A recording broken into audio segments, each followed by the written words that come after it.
Mama, was ist los? What's this, a dark horse?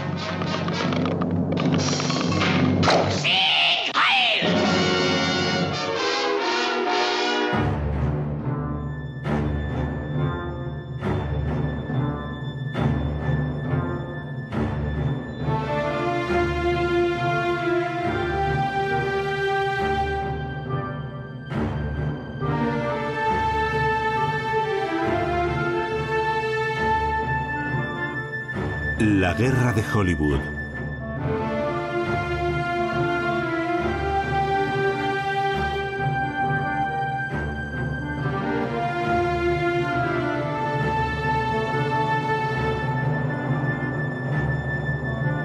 Durante la Segunda Guerra Mundial, la industria cinematográfica de Hollywood hace una enorme contribución, aportando sus instalaciones y el talento de guionistas, técnicos y estrellas. Una gigantesca máquina de propaganda se pone en marcha para apoyar el esfuerzo bélico frente a la Alemania nazi, la Italia fascista y el Imperio japonés. Una aventura única, jamás repetida desde entonces. Primer episodio. Unidos bajo la bandera.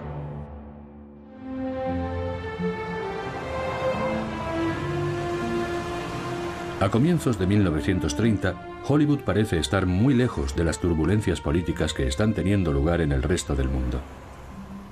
Es la capital mundial del entretenimiento, un mundo de sueños y glamour en el que las estrellas son semidioses a los que el público idolatra.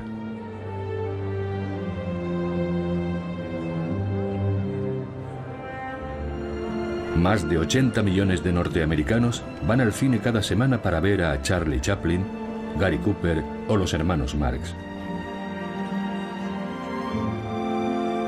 Todo el proceso de producción y distribución es controlado por los grandes estudios: 20th Century Fox, Paramount, Warner Brothers, Universal, RKO, Columbia, Metro-Goldwyn-Mayer. El cine se ha convertido en la octava industria del país, pero depende en gran medida de los mercados extranjeros. 3 de cada 4 películas proyectadas en todo el mundo se producen en California. Los nazis suben al poder en 1933.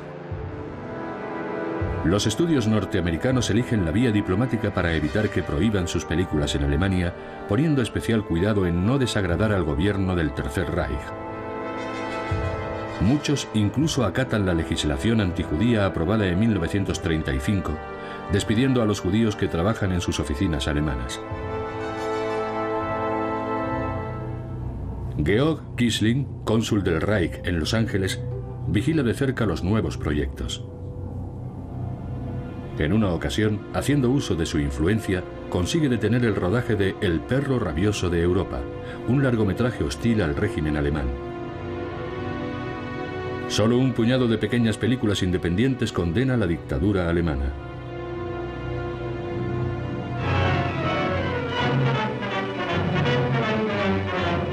Censorship has raised a wall around Germany so that the truth of what is going on inside the slain republic may not escape to the outside world. And what about the Jews, Your Excellency?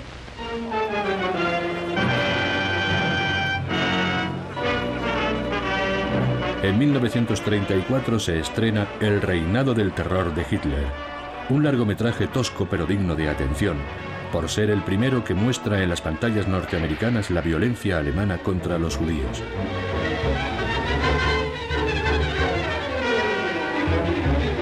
Dos años más tarde, la película Yo estuve cautiva en la Alemania nazi cuenta la historia de una joven periodista estadounidense que contempla en primera persona los trágicos acontecimientos que asolan Alemania.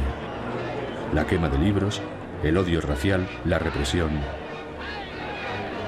Tras ser acusada de espionaje pasa 4 meses en prisión, de la que consigue salir gracias al cónsul norteamericano. La cinta es menospreciada por ser amateur, pero posee un gran valor documental. En Estados Unidos, la crítica antinazi empieza a hacerse oír. En 1936, las asociaciones judías lanzan un boicot a los productos alemanes. Y estrellas como Melvyn Douglas y John Ford se unen a la Liga Antinazi de Hollywood creada unos meses antes. Con cerca de 4.000 miembros, la Liga organiza reuniones e imprime folletos informativos en los que incluye declaraciones como el régimen de Hitler es un régimen fraudulento que masacra, tortura y conspira contra el mundo. En octubre de 1936, la Liga publica un mapa detallando la instalación de campos de concentración en Alemania, ignorando que algunos de ellos terminarán convirtiéndose en campos de exterminio.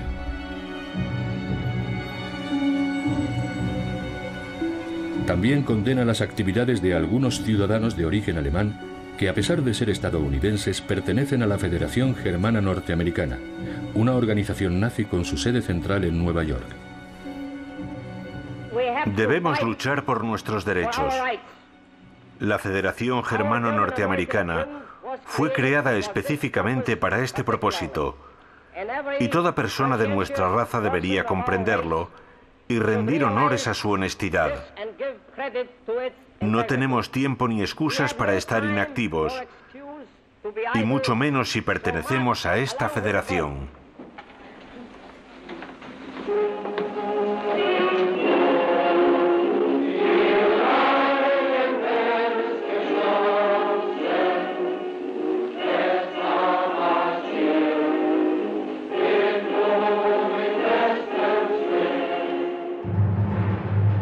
El 9 de diciembre de 1938, 56 celebridades de Hollywood se reúnen en la casa del actor Edward G. Robinson. Allí redactan una declaración de independencia democrática que envían al presidente Roosevelt y al Congreso exigiendo el cese inmediato de cualquier lazo económico con Alemania.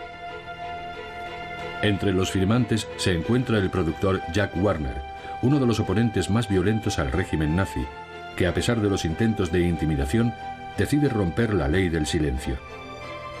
Warner comienza a rodar una película sobre la Federación Germano-Norteamericana en la que acusa abiertamente a esta organización de espionaje en suelo norteamericano.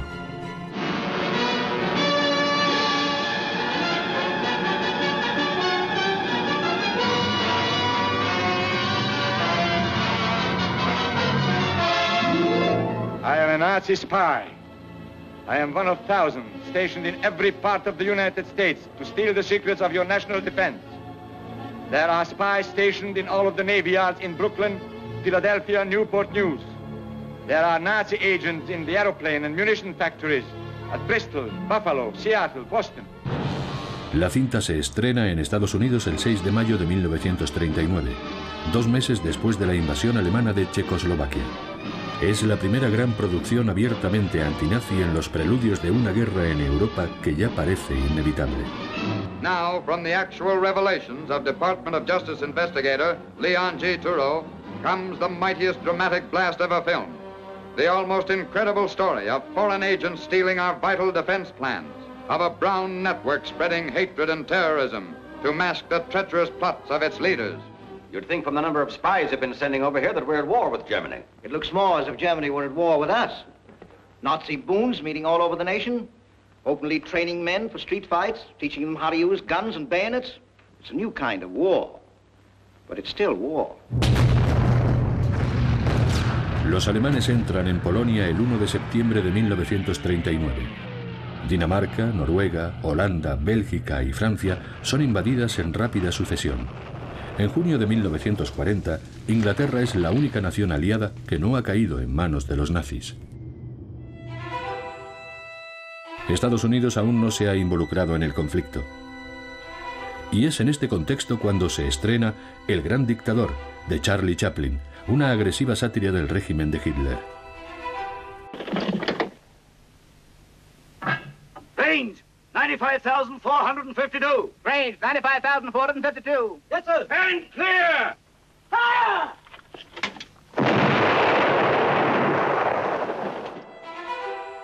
Chaplin no cita a Alemania de manera explícita llamándola Tomeinia, pero todos comprenden el doble sentido. En el film interpreta 2 papeles, el de Astolfo Hinkel, el doble de Adolf Hitler, y el de un barbero judío, víctima inocente de un dictador brutal y racista. Das Sauerkraut mit der Juden. Der Leberwurst mit der Juden. Der Flützensack mit der Juden. Der Flützensack der Klärten. Das Strängelichen mit der Hultensack der Fläten. Und der Blätzensack der Helden. Besieg! Besieg! Der Juden. Der Juden. His Excellency has just referred to the Jewish people.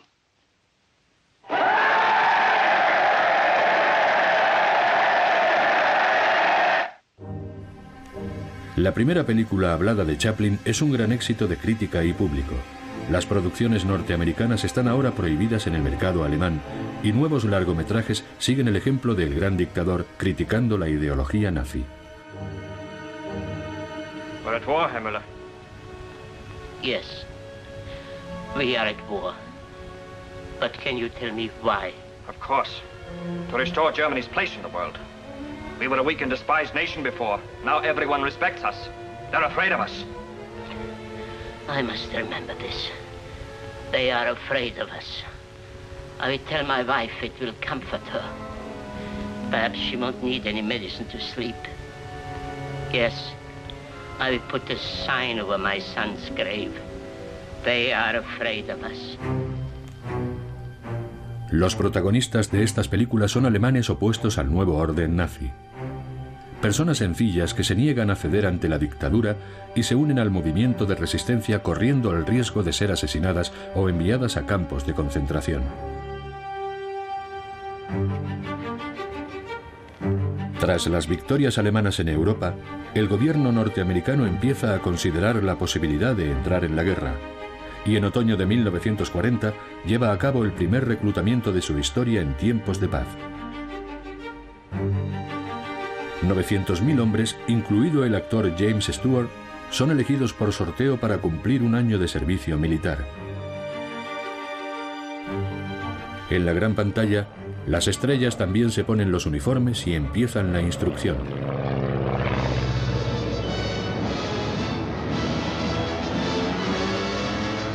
Para fortalecer el patriotismo, Hollywood produce numerosos largometrajes representando a los diferentes cuerpos. Los bombarderos de Estados Unidos, los superpilotos que vuelan en los superaviones de Norteamérica, entregados heroicamente a la lucha para volar más alto y caer en picado más rápido. Ahora, por primera vez en una producción de la Warner Brothers, una poderosa armada aérea ruge desde la pantalla. Con un mensaje más beligerante, otras películas retratan a pilotos estadounidenses combatiendo en la Real Fuerza Aérea Británica. O incluso a héroes de la Primera Guerra Mundial, como el sargento York, que le valió un Oscar a Gary Cooper. Rest of you keep under cover. Come back here. Where are you going? You didn't give me command.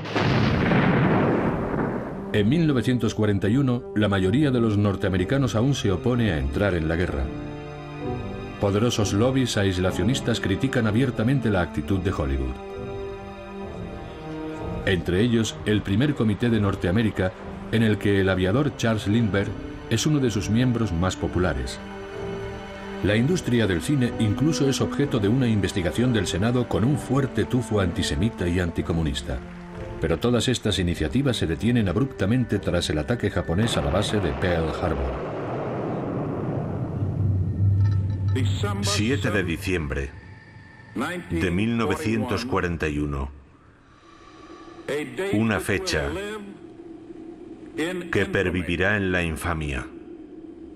Le pido al Congreso una declaración que exprese que debido al cobarde ataque, exento de toda provocación, efectuado por Japón, existe un estado de guerra entre los Estados Unidos y el Imperio de Japón.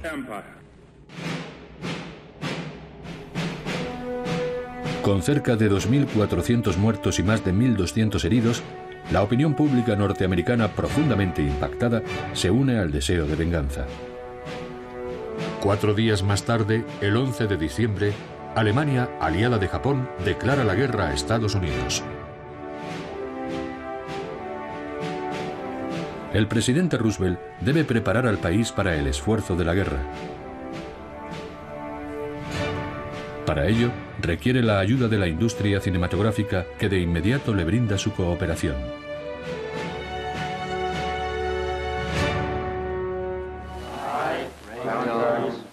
Citizen of the United States. Citizen of the United States. Do hereby acknowledge. Do hereby acknowledge. To have voluntarily enlisted. To have voluntarily enlisted. This date, December 8th, 1941. This date, December 8th, 1941.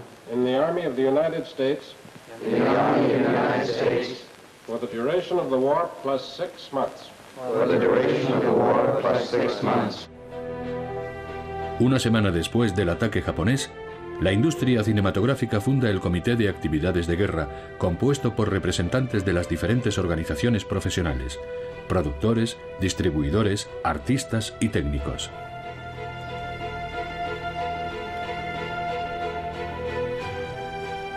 Su papel es coordinar actos y actividades para satisfacer las necesidades de comunicación del gobierno. Para financiar la guerra, el Departamento del Tesoro requiere grandes préstamos del pueblo norteamericano y Hollywood se presta voluntario para ayudar en su promoción. Las portadas de las revistas que presentan a las estrellas animan a comprar bonos de guerra, que pueden ser adquiridos a cualquier hora en las taquillas de los cines. También se organizan veladas especiales en las que el comprador de un bono de guerra es obsequiado con una entrada.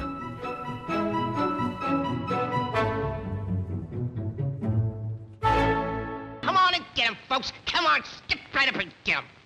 Any bonds today? Bonds of freedom, that's what I'm selling. Any bonds today? Scrape up the most you can. Here comes the freedom man, asking you to buy a share of freedom today.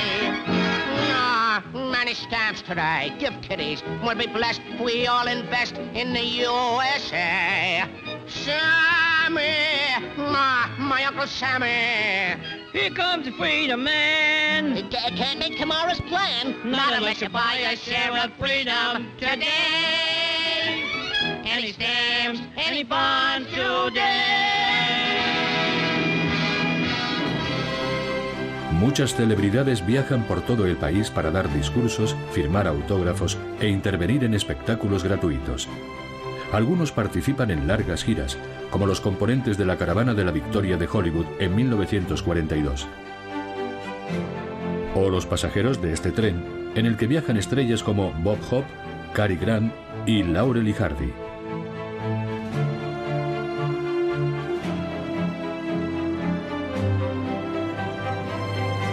Tras una primera parada en Washington y una recepción en la Casa Blanca en presencia de Eleanor Roosevelt, la Caravana de la Victoria da espectáculos en 14 ciudades. En 3 semanas recauda más de $800 millones. Al año siguiente, la cabalgata de bonos de Hollywood ingresa más de 1.000 millones. Buy, buy, buy, buy a bond. And by, the bonds you buy'll bring you victory. Buy, buy, buy, buy a bond. And you'll be standing by the victory arch when Johnny comes marching home again. Oh, you should need no request. For after all, you know that you're investing in the best. Till the lads come back again, back the old attack again. Buy, buy, bond. This is no time to say you've done enough. This is the time to really do your stuff. And even if you can't be a soldier in the ranks, you can be the guy to help supply the guns and planes and tanks. This is the time for you to do your best. This is no time for you to take a rest. The enemy is reeling and his morale is low. So now's the time to fall in line and deal the final blow.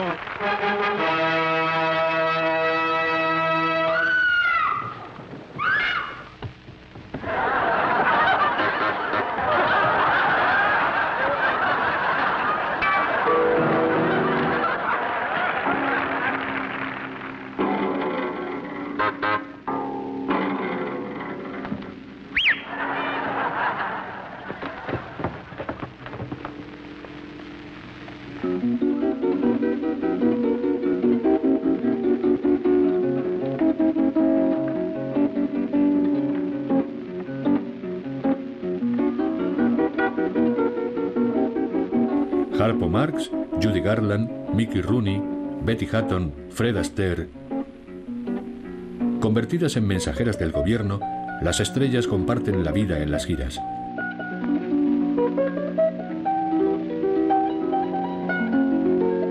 También protagonizan cortos de propaganda que se proyectan en los cines. Merry Christmas, Billy. Merry Christmas, Ginny. Mother, where are our stockings? Children, come and sit down a minute.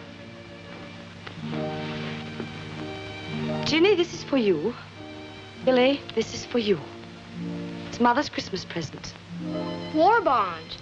Yes, darling, war bonds. Well, gee, thanks a lot, Mom, but I wanted a bicycle. I know you did, Ginny. And I know that Billy wanted a railroad. But I feel that you're both old enough to realize that your country's at war and to be willing to make sacrifices for it. Just think, if Daddy were wounded, one single war stamp might pay for the medicine that would save him from pain, even save his life. Well, couldn't I have a bond and a bicycle?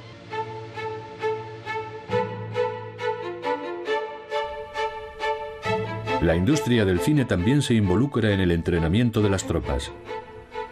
La productora Army Pictorial Service se instala en el estudio Astoria del estado de Nueva York, donde se han producido las películas de los hermanos Marx. Muchos técnicos de Hollywood apoyan la causa, centralizando el almacenamiento y el entrenamiento de fotógrafos y cámaras de guerra.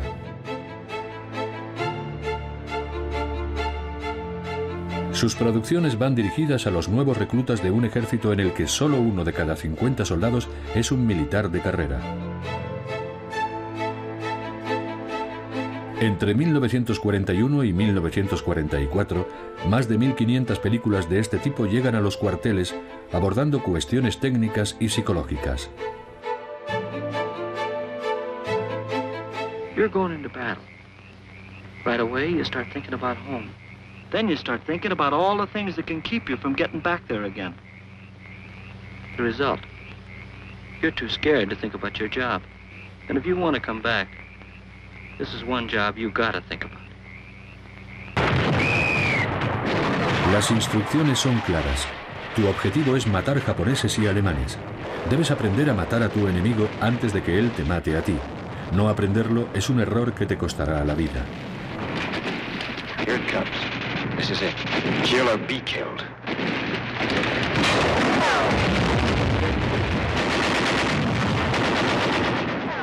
Never thought I could do that. I guess I never thought anybody'd try and kill me. Well, I've got it licked now. Now I can fight. El mariscal de campo y comandante del Estado Mayor alemán, von Keitel, admitirá más tarde: nuestro mayor error fue subestimar la celeridad y maestría de las películas educativas de los aliados.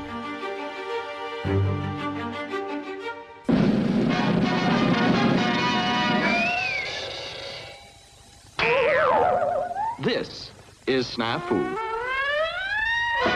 En los dibujos animados educativos destaca el personaje de Snafu, un torpe y simpático recluta que cosecha un gran éxito entre los soldados. Snafu. Situation normal. All fouled up. Su nombre proviene de una expresión militar que significa situación normal, todos frustrados. Sus aventuras son creadas por los mejores animadores: Chuck Jones, Fritz Freleng o Bob Clampett. 4 millones de soldados contemplan estas películas que, en tono ligero, transmiten importantes consejos de seguridad, como protegerse de la malaria en zonas de combate.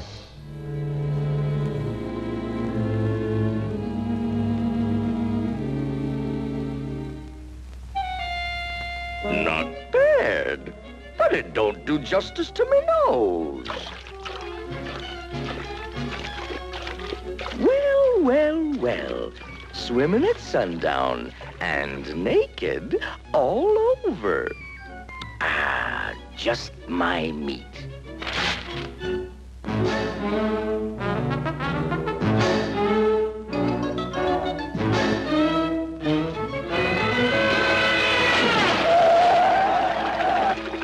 Why, It's snafu. I never forget a face.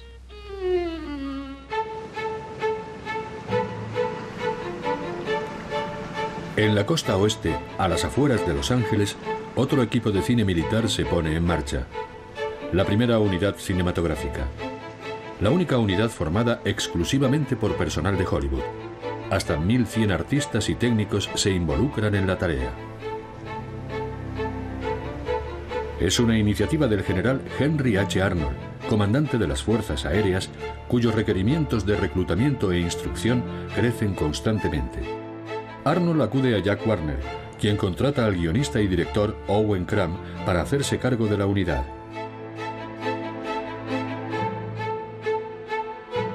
Esta se instala en los estudios Hal Roach, donde se han rodado las comedias de Laurel y Hardy. En estas instalaciones, que desde entonces serán conocidas como Fort Roach, serán filmadas más de 400 películas para las Fuerzas Aéreas. Silencio, por favor, vamos a empezar. Rodando.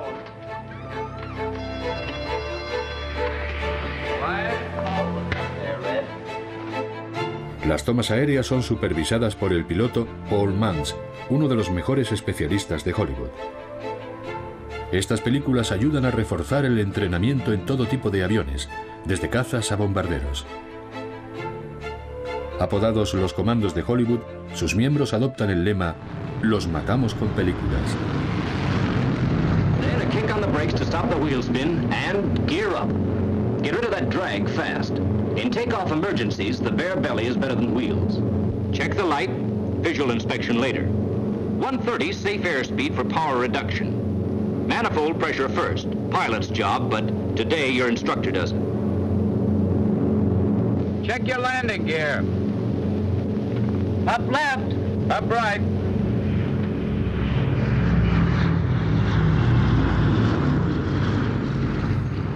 La primera unidad cinematográfica es autorizada a reclutar su propio personal en los grandes estudios de Hollywood. Los conocimientos de su plantilla abarcan todos los aspectos de la filmación. Productores, cámaras y escenógrafos trabajan codo a codo con electricistas, tramoyistas y expertos en efectos especiales.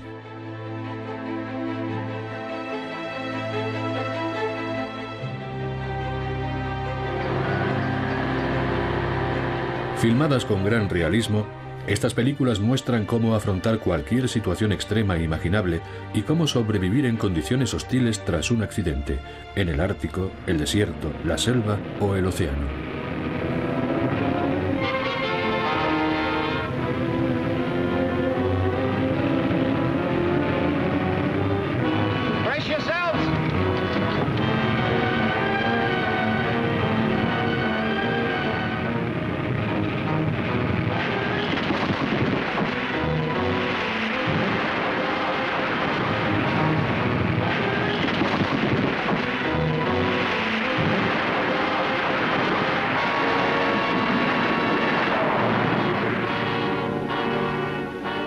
En el departamento de animación, la primera unidad emplea talentos como Frank Thomas, uno de los grandes de los estudios Disney, que ha colaborado en obras maestras como Blancanieves, Pinocho o Bambi.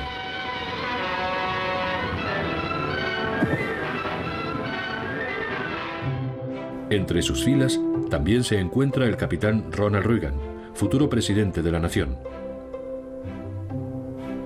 Esta importante estrella de la Warner Brothers está al mando del reclutamiento.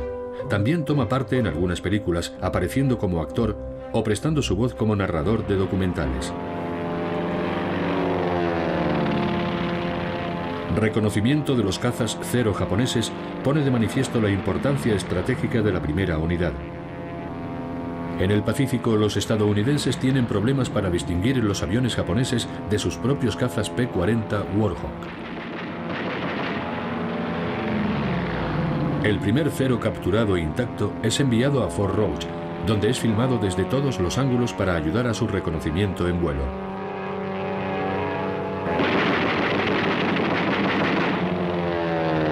Las nuevas tomas son insertadas en esta película, que es proyectada después a todos los pilotos.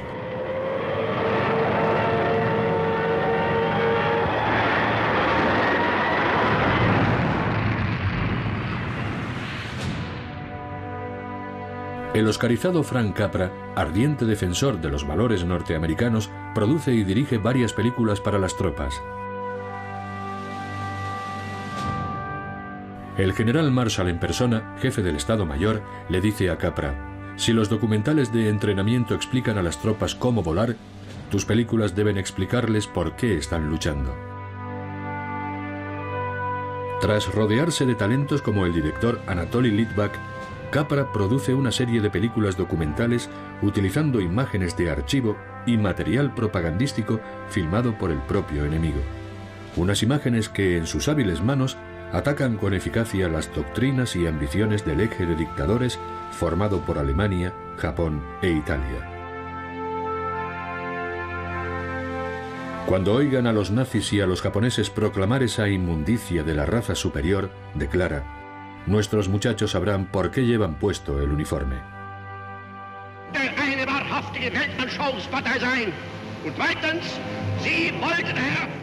Dejad de pensar y seguidme, grita Hitler, y os haré dueños del universo. Y ellos responden: dejad de pensar y creed en mí, brama Mussolini, y yo restauraré la gloria de Roma. Y la gente responde: Duce, Duce. Preludio a la guerra, primera entrega de la serie de 7 documentales ¿Por qué luchamos?, prepara la atmósfera para lo que está por venir. A petición del presidente Roosevelt, es proyectada en todos los cines de Norteamérica ante millones de espectadores en octubre de 1942. Muy bien documentada, la serie constituye una herramienta de propaganda sin precedentes al oponer el mundo libre al mundo oprimido de los regímenes totalitarios. Los 7 episodios concluyen del mismo modo inequívoco. Dos mundos se enfrentan. Uno debe morir y el otro debe vivir. 170 años de libertad exigen nuestra respuesta. La victoria de las democracias solo será completa con la derrota absoluta de las máquinas de guerra de Alemania y Japón. General Marshall.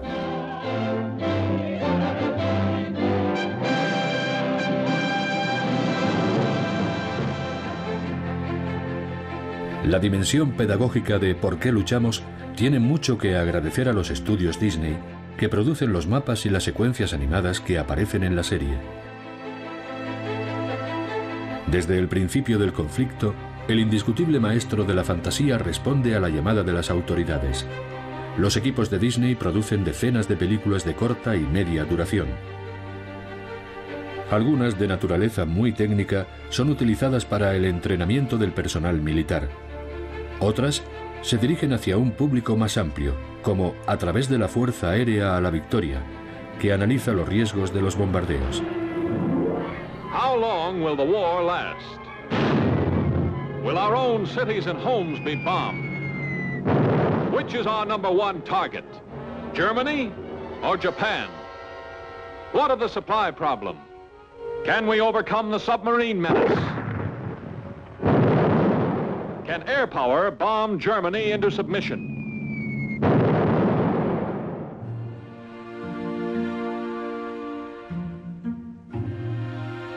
Los personajes de Disney son utilizados para la creación de casi 1.200 insignias militares destinadas a promocionar a las Fuerzas Armadas.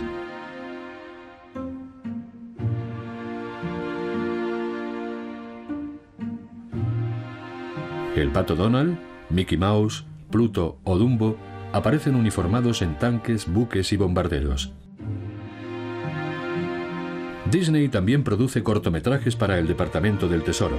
El espíritu del 43 recuerda a 26 millones de espectadores su deber de contribuir al esfuerzo de la guerra. Then you'll have to start saving right away to meet your tax payments.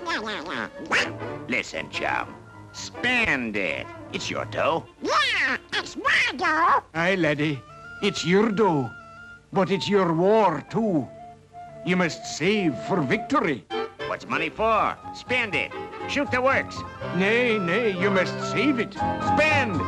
Save. Spend, save, spend, save, spend, save, spend, save, spend, spend, spend, spend, spend, save.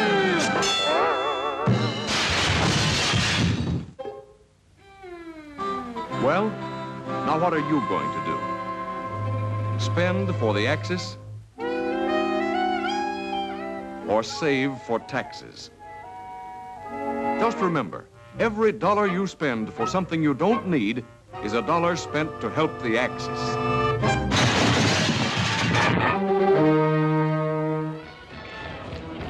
Hollywood reduce considerablemente la producción de películas de ficción.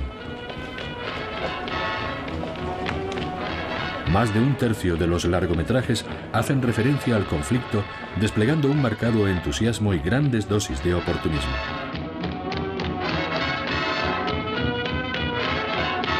Los números musicales con uniforme son ya un ingrediente fundamental.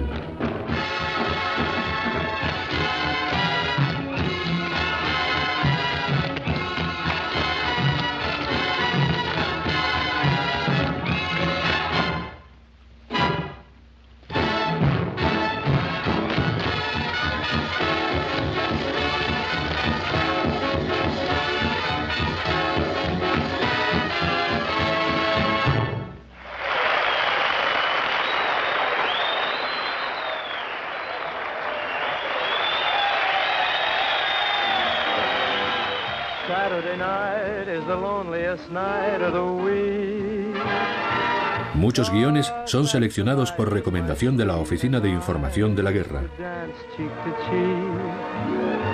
Las películas musicales ensalzan el espíritu patriótico y muestran una Norteamérica unida en torno a sus valores y su confianza en la victoria.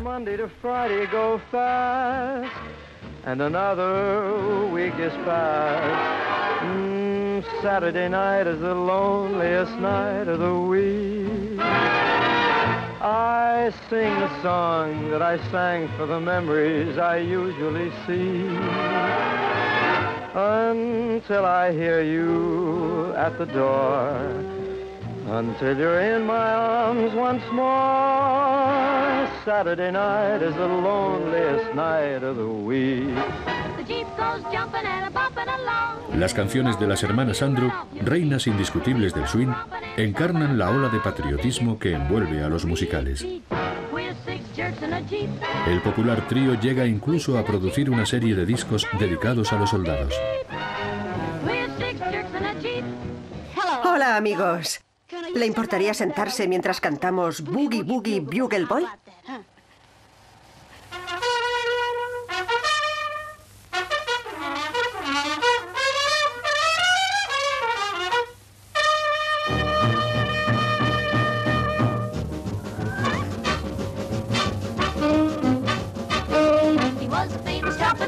Chicago way.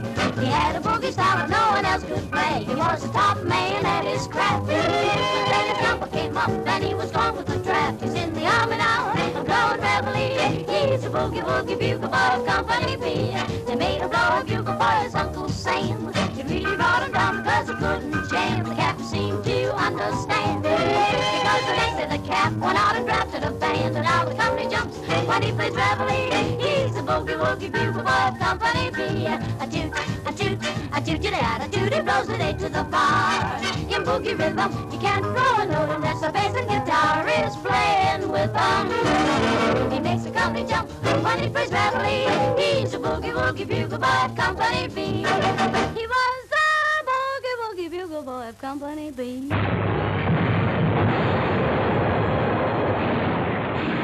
Hollywood produce más de 500 películas de guerra entre 1942 y 1945, lo que permite a los familiares de los muchachos que combaten en Europa, África o el Pacífico sentir que desde sus casas también contribuyen a la victoria.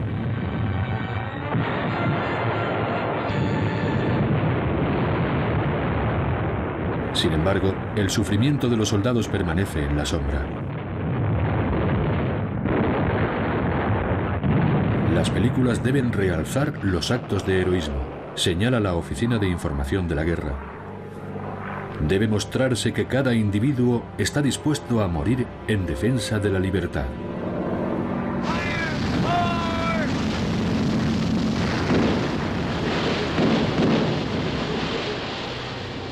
Los actores Errol Flynn y John Wayne, cada uno a su manera, personifican al héroe de la Segunda Guerra Mundial. Stand by for crash landing.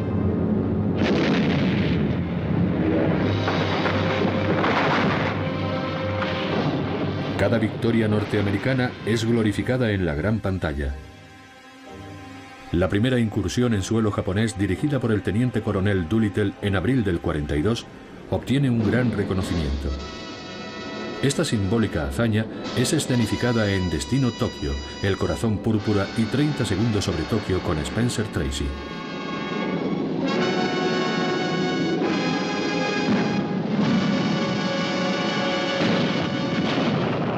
El desembarco de los marines en la isla Makin, comandado por el teniente coronel Evans Carlson en agosto del 42, es glorificado en Todos a una, protagonizada por Randolph Scott.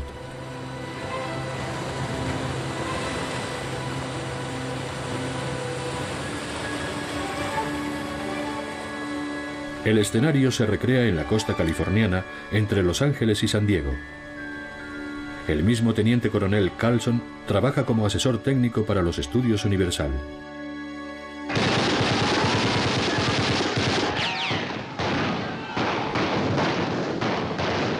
En todas estas películas, la violencia está hábilmente orquestada. Es la visión cinematográfica de la guerra que siempre busca el espectáculo y la emoción. De esta forma, el público puede deleitarse al ver caer a los malvados enemigos y emocionarse con el inevitable discurso patriótico final. Raiders, you have shown the way. Whatever anyone may do in the days ahead, this was the first offensive action to be carried out. Our victory, however, has not been without the loss of men who were like brothers to us. But what of the future for those of us who remain? Our course is clear. It is for us at this moment, with the memory of the sacrifice of our brothers still fresh, to dedicate again our hearts, our minds, and our bodies to the great task that lies ahead. We must go further and dedicate ourselves also to the monumental task of assuring that the peace which follows this Holocaust will be a just, equitable, and conclusive peace. And beyond that lies the mission of making certain that the social order which we bequeath to our sons and daughters is truly based on freedom, for which these men died. Was not so long ago we sailed to meet the foe and thought our fighting days were done. We thought 'twas over then, but now we're in again to win the war that wasn't won. This time we will all make certain that this time is the last time. This time we will not say curtain till we ring it down in our own hometown. For this time we are out to finish the job we started then. Clean it up all time this time, so we won't have to do it again. Esto es El Ejército, de 1943, representa la cumbre de la propaganda bélica. Dirigida por Michael Curtis y amenizada por las canciones de Irving Berlin, esta producción de la Warner Brothers cuenta la historia de unos soldados que organizan un espectáculo de music hall.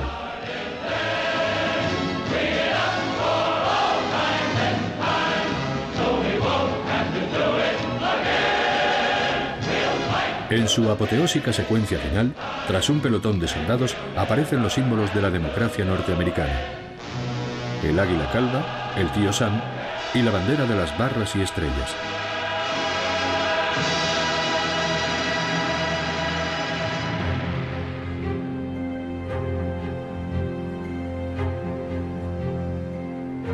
Hollywood ofrece una amplia selección de su producción gratuita con el objetivo de elevar la moral de las tropas.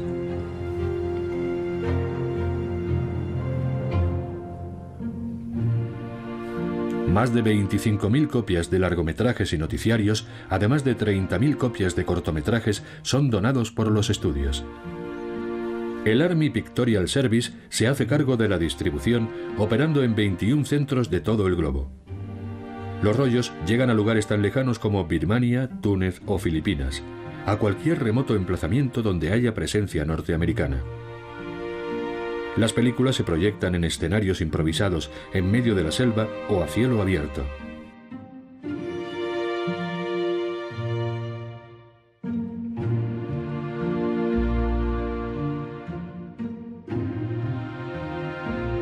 En las regiones amenazadas por la malaria, es fundamental protegerse de los peligrosos mosquitos.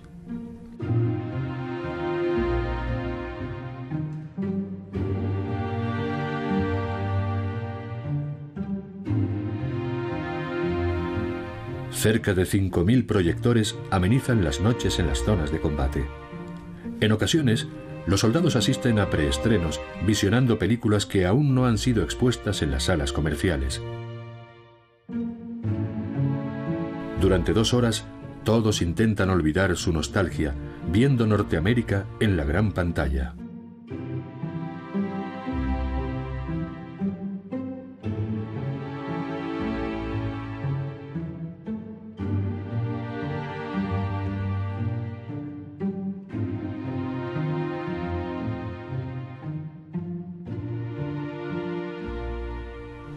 Cuando nuestros muchachos ven estas películas, tienen la sensación de hogar. Ese es el deseo de aquellos que lo han hecho posible. Es su distracción favorita, a menudo es la única. Y la recompensa a esa generosidad es la gratitud eterna del soldado norteamericano, que lucha en todo el mundo por la continuidad de nuestro estilo de vida. Unidos bajo la bandera. La población de Estados Unidos forma un verdadero frente civil que contribuye al esfuerzo de la guerra sin vestir el uniforme. La industria cinematográfica transmite incansable el mensaje del gobierno. Gran parte de la responsabilidad de explicar nuestras necesidades recae sobre vosotros, dice el ministro de Información. Vuestra inspiración colocará a toda la nación detrás de nuestra industria militar. Es una tarea urgente y titánica.